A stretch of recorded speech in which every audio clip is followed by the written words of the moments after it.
11 जनवरी 2007 एक ऐसा दिन था जिसने दुनिया भर के अस्करी माहिरीन को हैरत में डालकर रख दिया, क्योंककि चीन के खलाई मरकज से खला की सिमत एक बैलिस्टिक मिसाइल ने उड़ान भरी, जमीन के मदार से निकला और खला में जमीन से तकरीबन 863 किलोमीटर बुलंदी पर मौसमियाती सेटेलाइट को मुकम्मल तौर पर नेस्तो नाबूद कर दिया। इस दिन जमीन पर मौजूद वाहिद आलमी ताकत कहलाने वाले अमेरिका की खला में मौजूद अकलौती बादशाहत खत्म हो गई। दुनिया के अक्सर ममालिक के पास ये टेक्नोलॉजी तो थी कि वो खला में अपने सैटेलाइट भेजें, मौसम का हाल मालूम करें, जासूसी करें, जमीन पर गाड़ियों के लिए रस्तों की रहनुमाई करें या टेलीविजन और इंटरनेट की नशरियात का बंदोबस्त करें, लेकिन किसी दूसरे मुल्क के सैटेलाइट पर कार्रवाई करने और उसे ख़त्म करके ज़मीन पर उसके तहत चलने वाले तमाम सिस्टम्स को जाम करके रख दें, ऐसी सलाहियत सिर्फ और सिर्फ अमेरिका के पास थी। यूँ तो अमेरिका ने खला में सैटेलाइट ख़त्म करने वाले मिसाइल बनाने के तजर्बात 1956 से ही शुरू कर रखे थे,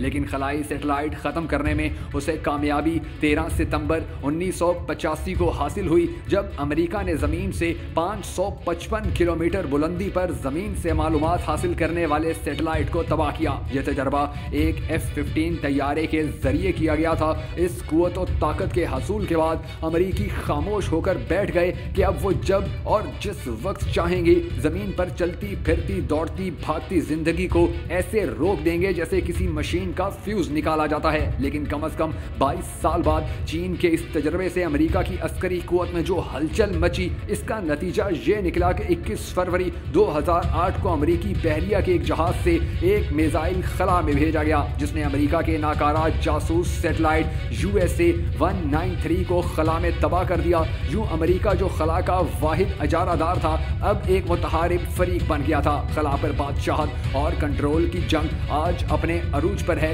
बाइडन की पहली सिक्योरिटी मीटिंग में जो वाहिद मामला ज़ेरे बहस आया वो ये था कि खला में चीन की बढ़ती हुई कुव्वत का कैसे मुकाबला किया जाए, क्योंकि चीन ने यह ताकत हासिल कर ली है कि वो खला में अमेरिकी सैटेलाइट को निशाना बनाकर अमेरिकी ज़मीनी अफवाज की हरकत को जैम कर सकता है। बाइडन के सामने ट्रंप का वो प्लान रखा गया जिसके तहत उसने अमेरिकी अफवाज की एक नई ब्रांच खलाई फौज यानी स्पेस फोर्स बनाने का आगाज किया था, जो कि सारा मीडिया ट्रंप के खिलाफ था। इसलिए इस वक्त इसके इस तस्वुर को लतीफ़ों की नज़र कर दिया गया, लेकिन गुज़िश्ता चंद दिनों से अखबारात में ये संजीदा गुफ्तगू हो रही है कि अगर खला में अमेरिकी बालादस्ती कायम करने के लिए चीन से बेहतर ताकतवर मिसाइल तैयार ना किए गए तो चीन खला और ज़मीन दोनों में अपनी अस्करी बालादस्ती कायम कर लेगा।